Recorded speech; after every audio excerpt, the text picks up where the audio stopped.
আসসালামু আলাইকুম। Welcome to my channel. আশা করি সবাই ভালো আছেন। আলহামদুলিল্লাহ, আল্লাহর রহমতে আমরা সবাই ভালো আছি। আপনারা যে যেখানেই থাকেন সবাই সবসময় ভালো থাকেন, সুখে শান্তিতে থাকেন, এটাই সবসময় কামনা করি। শুরু করছি নতুন আরেকটি ব্লগ। আশা করি আপনাদের কাছে ভালো লাগবে। দেশে বিদেশে চারিদিকেই অনেক গরম পড়েছে। হয়তো গরমেই অনেকে অতিষ্ঠ হয়ে উঠেছেন। আমার কিন্তু বেশ ভালোই লাগছে, কেননা খুব বেশি যে গরম একেবারে সহ্য করা যাচ্ছে না এরকম না, অনেকটাই গরম, এরপরও ভালো লাগছে। উইন্টারে এদেশে কেউই তেমন একটা নিজেদের গার্ডেনে বের হয় না, কিন্তু সামার আসলে দেখা যায় সবাই গার্ডেনের জন্য পাগল হয়ে যায়। আসলে সামারে ঘাস টাস বা অন্যান্য আগাছা এসব গাছ কিন্তু খুব তাড়াতাড়ি বড় হয়ে যায়। এজন্য সবারই তো নিজেদের গার্ডেন একটু ক্লিন করে রাখতে হয়, একটু সুন্দর রাখতে হয়। আমাদের গার্ডেনটা দেখতে পাচ্ছেন অনেক বড়, আর এজন্য ঘাস বা অন্যান্য আগাছা জাতীয় গাছ, অনেক গাছ এসব খুব তাড়াতাড়ি বেড়ে ওঠে, আর এগুলোকে কিন্তু ক্লিন করে রাখতে হয়। সবাই জানেন এদেশে যারা আছেন বা দেশেও আসলে ঘাস বা আগাছা জাতীয় যে কোনো গাছই খুব তাড়াতাড়ি বড় হয়ে যায়, আর এগুলোকে ক্লিন করে রাখতে হয়। যারা আমার নিয়মিত ব্লগ দেখেন অনেকে হয়তো জানেন আমার গার্ডেনে 3টা অলিভের গাছ আছে। যদিও একটা মাটিতে রোপণ করা হয়েছিল আর 2টা এখন পর্যন্ত টবে রয়ে গিয়েছিল। তো আজ আমার হাজব্যান্ড আরেকটা গাছ মাটিতে লাগিয়ে দিয়েছেন। মাটিতে যে গাছটা আগে লাগিয়েছিলেন সেটা কিন্তু বেশ হেলথি, দেখেই বোঝা যায় সেটা অনেক গ্রিন, একেবারে বোঝাই যায় দেখলে আসলে সেটা যে খুব ভালো আছে।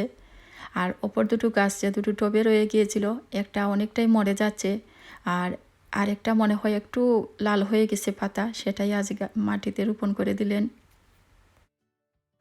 গার্ডেনে তেমন আর কোনো কিছু শাকসবজি ফলমূলের গাছ নেই, কিন্তু এই 3টা গাছ আমার অনেক প্রিয়। এই গাছগুলো আমি আপনাদের সাথে আগেও শেয়ার করেছি, আর হয়তো অনেকেই জানেন বা অনেকেই জানেন না। আমি শুনেছি অলিভের গাছ বাড়িতে থাকা অনেক ভালো, তাই আপনারাও চেষ্টা করবেন একটা করে হলেও অলিভের গাছ বাড়িতে লাগাবেন। আর এগুলোর তো খুব বেশি দামও না, আপনারা যে কোনো নার্সারি, যে কোনো সুপার মার্কেটে আসলে পাওয়া যায়। হোম বেস, বিএনকিউ, আজডা, টেস্কো, এগুলোতেও কিন্তু পাওয়া যায়। আর আমার 3টা গাছই কিন্তু হোম বার্গেন থেকে কিনা। ফার্মফুড থেকে কিছু শপিং নিয়ে এসেছেন আমার হাজব্যান্ড। আমি এগুলোকে একটু ভালো করে ফ্রিজে আগের মতোই আর কি রাখবো। বাইরে থেকে আনা যে কোনো ধরনের বক্স বা ব্যাগ সব কিছুই চেষ্টা করি ফেলে দিতে। এই তো দেখতে পাচ্ছেন ডিমের বক্স বা ক্রিপসের ব্যাগ, ফিশ ফিঙ্গার আর চিপস সব কিছুর ব্যাগই আমি ফেলে দিয়েছি। ফ্রিজে রাখা অন্য ব্যাগের ভিতরে ঢুকিয়ে আমি তারপর আবার ফ্রিজে রেখে দিব। লকডাউন শুরু হওয়ার প্রথম দিকে যেরকম ভয় লাগতো বা সব কিছু খুব বেশি করে একেবারে যত্ন করে ঘরে রাখতাম, এখন কিন্তু আর ততটা করি না, এরপরও করি, যতটুকু পারি করি। আর এগুলো করা বুঝতেই পারছেন, সবাই বুঝেন এগুলো যারা করেন, অনেক অনেক কষ্টের কাজ। এই মেলনটা নিয়ে এসেছেন, আমি এটাকে একটু ধুয়ে নিচ্ছি।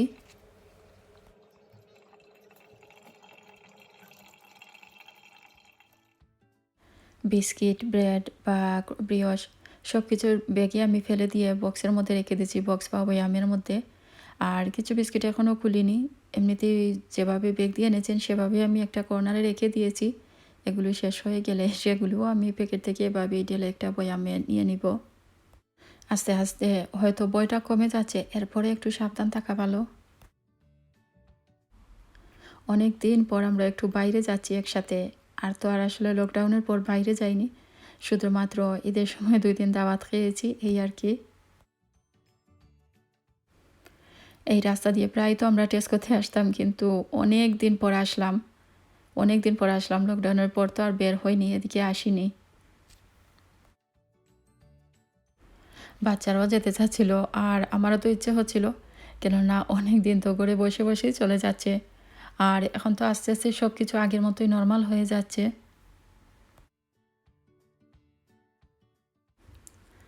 সব কিছুই অন্যরকম লাগছে। রাস্তাঘাট আগের তুলনায় তো অনেকটাই নীরব, বা গাড়ি ঘোড়া তেমন একটা নেই। আর সব কিছু দেখে মনে হচ্ছে যেন অনেক অনেক দিন পর বাইরে বের হয়েছি।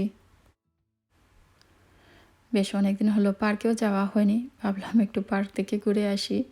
আর বাচ্চারা তো পার্কে যাওয়ার কথা শুনে ভীষণ খুশি, সব বাচ্চারাই তো ভালো পায় পার্কে যেতে। বন্ধুদের থেকে অনেকদিন পর কোথাও আমরা একসাথে যাচ্ছি, বেশ ভালোই লাগছে। প্রায় কাছাকাছি চলে এসেছি। আর আজকের দিনটাও কিন্তু খুব সুন্দর রোদ উঠেছে। মেইন রাস্তায় গাড়ি টাড়ি তেমন একটা না থাকলেও পার্কের এই পাশে আসলে অনেক গাড়ি, অনেক মানুষ, সব কিছুই মনে হয় যেন নর্মাল। এটা ছিল রবিবার, আর এমনিতে যত মানুষ থাকে মনে হচ্ছিল যেন মানুষ আরও অনেক বেশি। হয়তো বা ঘরে বসে থাকতে থাকতে অনেকে বোর্ড হয়ে গেছে, এজন্য বেড়াতে এসেছে আমাদের মতো। কেউ তো আসলে এরকম বন্দি থাকা অবস্থায় অভ্যস্ত না, সবাই তো একটু একটু যায় বাইরে, শপিং এটা সেটা করতে হয়। আর এই কয়েক সপ্তাহ তো একেবারে বন্দি দশাই ছিল, এজন্য আর মানুষের হয়তো কারোরই আর ভালো লাগছে না, সবারই একটু মুক্ত বাতাসে, মুক্ত খোলামেলা পরিবেশে সবারই যেতে ইচ্ছে করছে।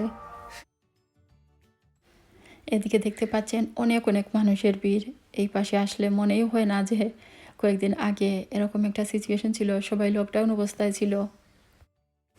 অবশ্যই এখন তো আস্তে আস্তে একটু একটু করে সব কিছু আগের মতো হচ্ছে।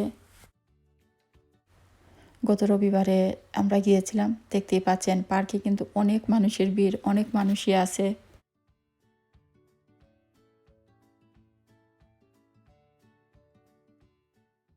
এদিকে একটা কাঠের পুল দেখতে পাচ্ছেন, আমরা এদিকে আসলেই কিন্তু বাচ্চারা সবাই একবার করে এদিকে যায়।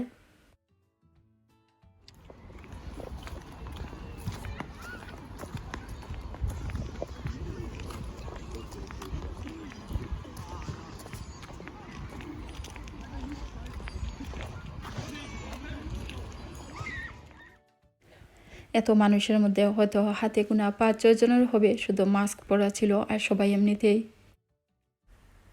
আমরা কেউই মাস্ক লাগাইনি, তবে হাতে হ্যান্ড স্যানিটাইজার লাগিয়ে গিয়েছি।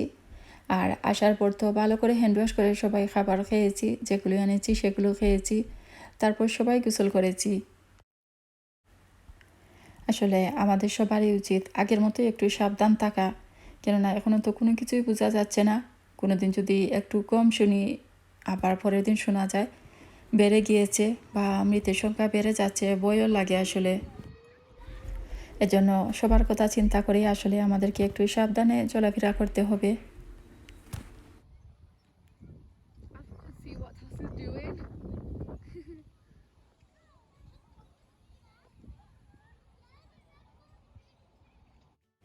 অনেকে হয়তো এখনও বাইরে যাননি, হয়তো তাদের কাছে ভালো লাগবে, একটু শেয়ার করলাম।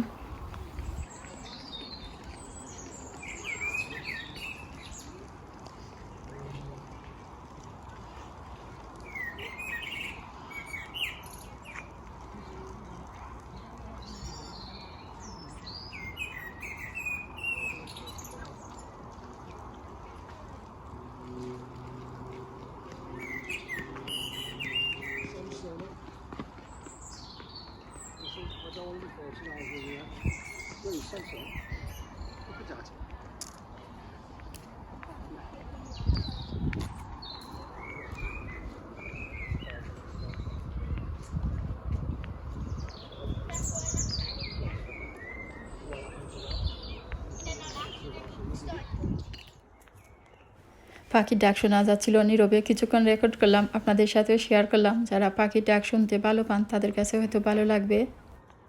আমার কাছে তো পাখির কিচিরমিচির শুনতে বেশ ভালোই লাগে।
পার্কে আমাদের ঘোরাঘুরি শেষ হয়ে গেল, আমরা এখন চলে যাচ্ছি।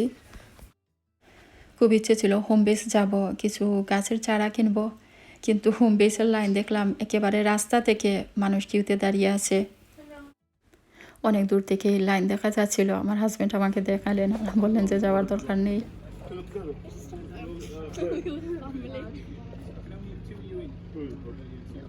দুইজন গেলে দুইজন করি হামজালি এদিকে হামজালি কমান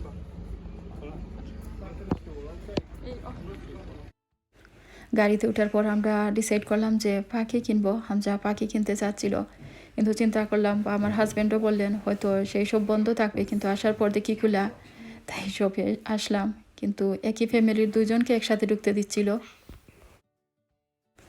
আর বার্ডস কেনার জন্য হামজা যেহেতু বেশি এক্সাইটেড ছিল, তাই ওকে নিয়ে আমি শপে ঢুকলাম। কিন্তু কেনার মতো বা ডিসপ্লেতে কোনো বার্ডস ছিল না, তাই আর কেনা হয়নি, আমরা চলে আসলাম। আমি টিভিতে বা এমনিতে সবার কাছে গল্প শুনেছি 2 মিটার দূরে দূরে এভাবে দাঁড়াতে হয়, আর এই প্রথমবার নিজের চোখে দেখলাম। আর আগেই তো বলেছি আমি শুধু ঈদের দিন বের হয়েছি, এর আগে আমি ঘর থেকে বের হইনি বা শপিংয়েও যাইনি, এজন্য আসলে আর দেখাও হয়নি। বার্ড তো আর কেনা হলো না, আমরা চলে যাচ্ছি করে। আর বাচ্চারা প্রথমে বিগজন থেকে খাবার খেতে চেয়েছিল যখন আমরা পার্ক থেকে বের হয়েছিলাম তখন, কিন্তু হোম বেসে যেতে চেয়েছিলাম, এজন্য এদিকে আসলাম। কিন্তু এদিক থেকে আমি তেমন কিছুই কিনিনি বা কোনো কিছুর তো দরকারও ছিল না, শুধু হোম বেসে যেতে চেয়েছিলাম। কিন্তু বার্গেন বাইস থেকে আমার মেয়ে দুজন কী যেন কিনেছে ওরা। গাড়িতে ওঠার পর আমার মা মনে দুজন বলছিল ওরা কাতলামা খেতে চায়, আর এদিকে আসলে আমরা কাতলামা কিনি বা দূরে কোথাও গেলে, কিন্তু আমাদের টাউনে তো কাতলামার কোনো শপ নেই। চিপ শপ থেকে কিছু খাবার আর ভেজিটেবলের শপ থেকে কিছু ভেজিটেবলও নিয়ে এসেছেন। আমরা গাড়িতেই বসাছিলাম, শুধু আমার হাজব্যান্ড গিয়ে নিয়ে এসেছেন, তারপরেই তো আমরা করে চলে এসেছি। যে খাবার এনেছি সেগুলো আমি এখন প্লেটে বেড়ে নিচ্ছি। কাতলা মাছ পাননি, বেশ অনেক দিন পর সবাই মিলে একটু ঘুরতে গেলাম বা খাবার আনতে গেলাম, বেশ ভালোই লাগলো। পার্কে যাওয়ায় বাচ্চারাও খুব খুশি হয়েছে। আর বাইরের খাবার এমনিতেই তো বাচ্চাদের কাছে অনেক প্রিয়, বিশেষ করে এই খাবারগুলো ওরা তো বেশ ভালোই পায়। সব মিলে আজকের দিনটা বেশ ভালোই কেটেছে, সবাই বেশ খুশি। ধন্যবাদ সবাইকে এতক্ষণ সাথে থেকে ভিডিওটি দেখার জন্য। যদিও আজকের ভিডিওতে রান্নাবান্না বা তেমন কিছু শেয়ার করিনি, টুকিটাকি কিছু রেকর্ড করেছিলাম, সেগুলোই আপনাদের সাথে শেয়ার করলাম। আর আজকের এই ভিডিওটি ভালো লাগলে একটা লাইক দিবেন, শেয়ার করবেন আর কমেন্ট করে জানাবেন কেমন লাগলো। আর যারা এখনও আমার চ্যানেলে সাবস্ক্রাইব করেনি তাদেরকে সাবস্ক্রাইব করার অনুরোধ করছি। সবাই ভালো থাকুন, সুস্থ থাকুন, আমাদের জন্য সবাই দোয়া করবেন। আপনাদের সবার জন্য রইল অনেক অনেক দোয়া। আজকের মতো এখানেই বিদায় নিচ্ছি। আল্লাহ হাফেজ।